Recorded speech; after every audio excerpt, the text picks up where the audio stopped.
So, what are you hoping when students leave from the 3 hour masterclass? What are you hoping that the students take away with them after spending 3 hours with you?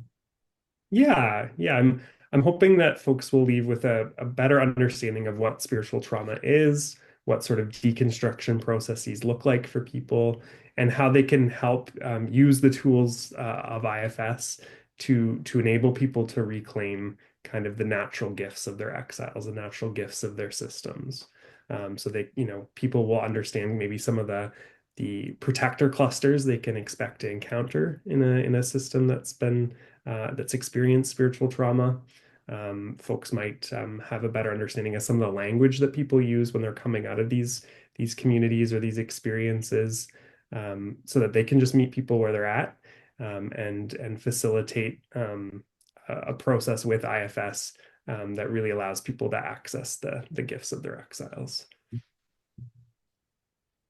Well, I think it's going to be so good. And I think there's going to be so many really good pieces that people can take away from this. I think this is such an important topic because I think so many people have been through these experiences of spiritual trauma. Um, Yeah, yeah. and so I think it's Yeah, going to the main populations that I work with, and I'll probably talk about this in the master class too, is a lot of queer and trans folks. Because a lot of folks that grow up in churches that are not affirming of their sexual or gender identity, that is where they first experience that spiritual trauma. Mhm. So one community may not be harmful to a group of people, but if you're outside of the expectations of that community, growing up in that community can be really harmful.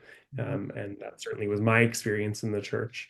And for a lot of my clients, that's been their experience too. And so they don't necessarily come into to work with me saying I've experienced spiritual trauma, but they might say, hey, like I just don't want to do anything religious or spiritual because of that hurt that they've experienced. Mhm. And so even just helping them identify that that's an experience they've had can be really transformational.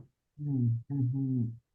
It feels like such a gift that you're offering not only the queer community, I mean, my part says the queer community, but everyone, right, that has been through this, even if it's just to name that, yeah, that's really harmful and that was a really, really hard experience for you, just to Yeah. hear, right? Yes, is that you're working with a lot of personal burdens, but then a lot of legacy or cultural burdens also that systems have taken in around some of these different communities. Yeah, definitely. Yeah, when particularly for marginalized communities that have experienced sort of a combination of spiritual trauma and racial trauma, or spiritual trauma and discriminatory trauma based on gender and sexual identity. There's lots of legacy work that kind of comes with that too. So some of those cultural burdens and legacy burdens, are a huge experience in these systems. And there's lots of opportunities to use IFS to kind of work in that domain. Mhm. Yeah, I think the other thing that I hope to facilitate as a part of this conversation is just an opportunity for people to really consider their own experiences with spirituality and how those might show up in their work with clients. So sort of as you mentioned, parts that feel a bit concerned about going into the spiritual domain as they're doing IFS. Not sure how clients will receive it, um, perhaps because they've had their own negative experiences of spirituality.